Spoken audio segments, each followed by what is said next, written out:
ito, makinig kayo. Ito, maganda itong balita to. Alam mo itong balita na to? Grabe ho ito. Ano ko talaga, sabi ko, iba talaga impluwensya ng mga bangag vloggers. Magandang gabi po, Luzon, Visayas at Mindanao. Dinagsa ang Bangko Sentral ng mga umasa sa peking pangako na may pera itong dapat ipamigay. Ayon sa nagpakilalang leader ng grupo, pantapat ito sa ipinapatagong ginto sa BSP, bagay na hindi totoo. Matagal nang itinatanggi ng Bangko Sentral na may ganyan at muli nitong iginiit na hindi ito direktang namimigay ng pera sa taong bayan. Nakatutok si Marisol Abduraman. Kinailangang isara ang isang lane sa Mabini Street sa Malate, Manila dahil sa pagsugod na nasa 1,000 tao. Hiling nila sa Bangko Sentral, ipamigay ang perang katumbas umanong ginto. Yan ay kahit walang patagong ginto sa Bangko Sentral, gaya ng sinasabi ng umunoy leader ng grupo. Ito ang tinatawag na ang bagong lipunan, which is printed with the backup of gold amounting to more than 100 trillion pesos intended for all the Filipino people. Ang kayamanang nakatago dito sa Bangko Sentral ay fully matured na. Sabi ng Bangko Sentral, hindi ito namimigay ng pera sa taong bayan. Sa halip, ay sa pamahalaan ito nagbibigay ng dipidendo para sa mga programang mag-aangat sa buhay ng mga Pilipino.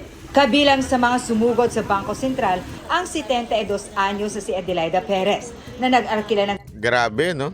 Nakakaawa itong mga Pilipino. Aawa talaga ako sa mga ganitong pautot eh. Bagong lipunan. Actually, sa kabilang channel, ginto pa eh, sabi. Kayo talagang mga bangag vloggers, kasalanan nyo to eh. Hindi ko sinasabing sila nagpapunta dito ah. Hindi yan ang punto natin. But because, meron kayong alleged eh. Di umano, may ginto na ganito. Putang ina nyo. Gago kayo, mga putang ina nyo. Pag nanalong mga Marcos, kayo may ginto.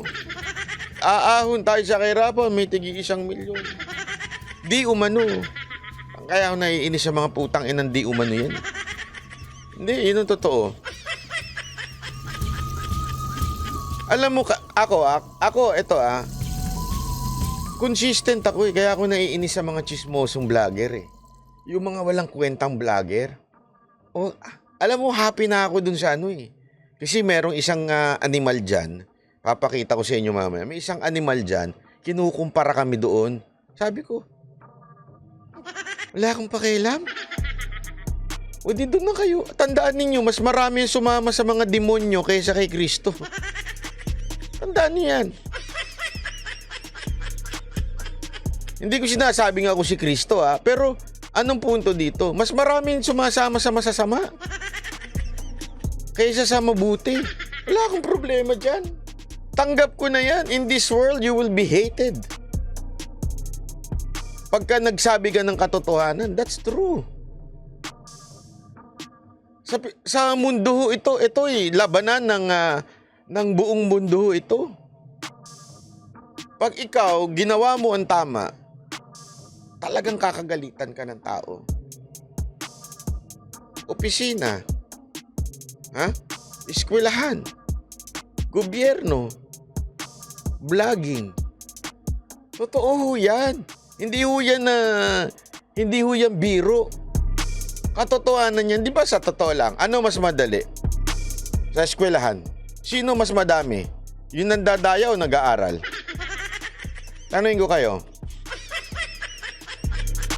Di ba yung pressure dyan?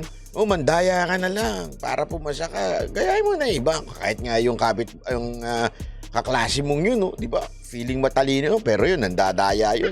Nangungopia yun. Para di mo napahirapan yung sarili mo. Ano ba naman yan? Kokopya ka lang naman. Tama, mali. Sa trabaho, ganyan din. Mag-ano ka na, mag-take out ka na kahit konti. Pitikin mo na yan. Lahat naman tayo pumipitik, kahit yung boss natin pumipitik yan eh.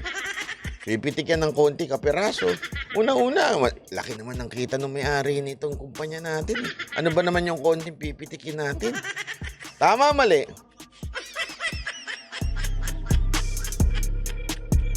Mas madali mas marami ang pumapanig sa damunyo.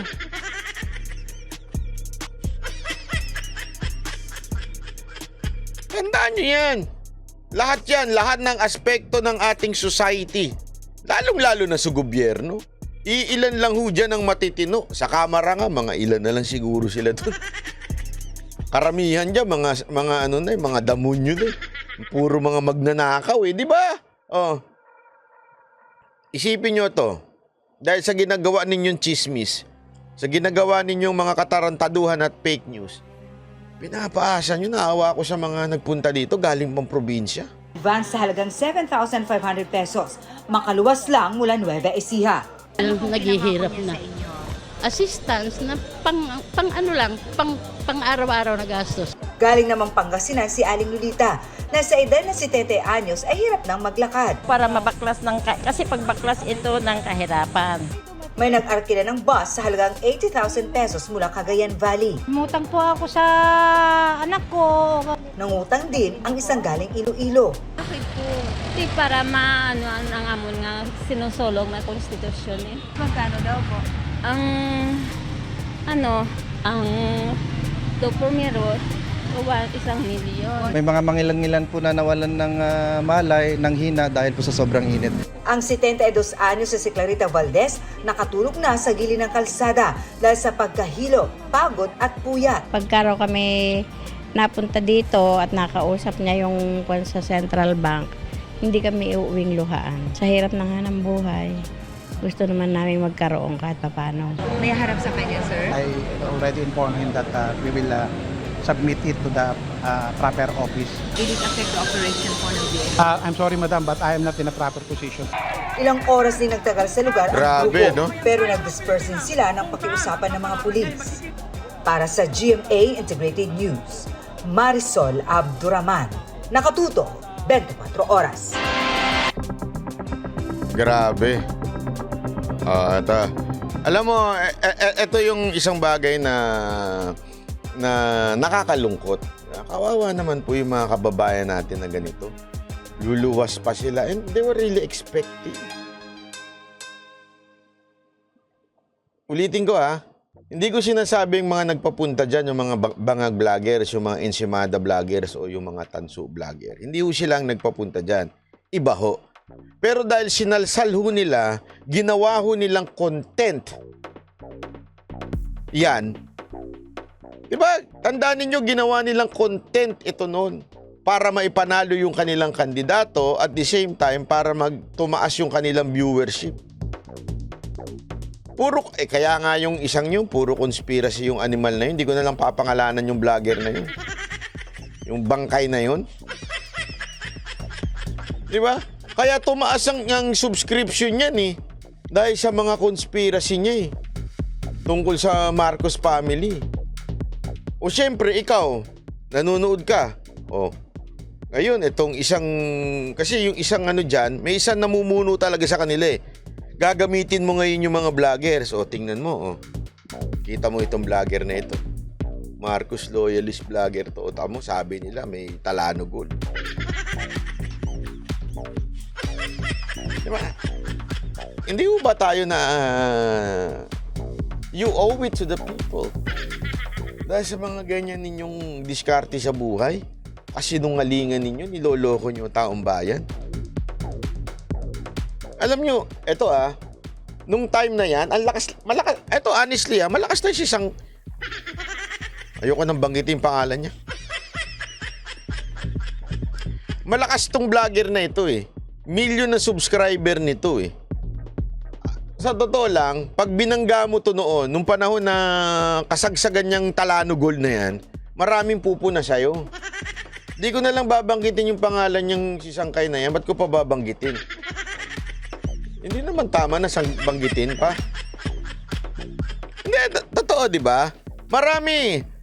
Pero hindi ako natakot nun. Binangga ko talaga yung lintik na Talano Gold na yan. Kaya nga, dyan nagsimula yung salitang tanso Naalala nyo? Di ba? Ang dami nagalit dyan. Pinagtanggol yan ng mga chismosa.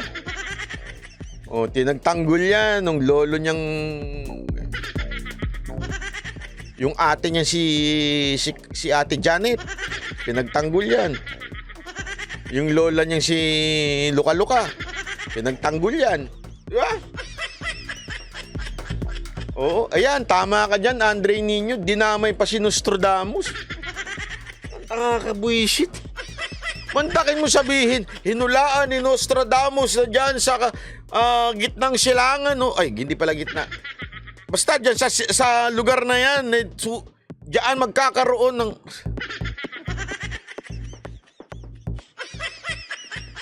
Hindi ito walang biro to. Kaya inis na inis talaga ako sa mga ganyang vlogger.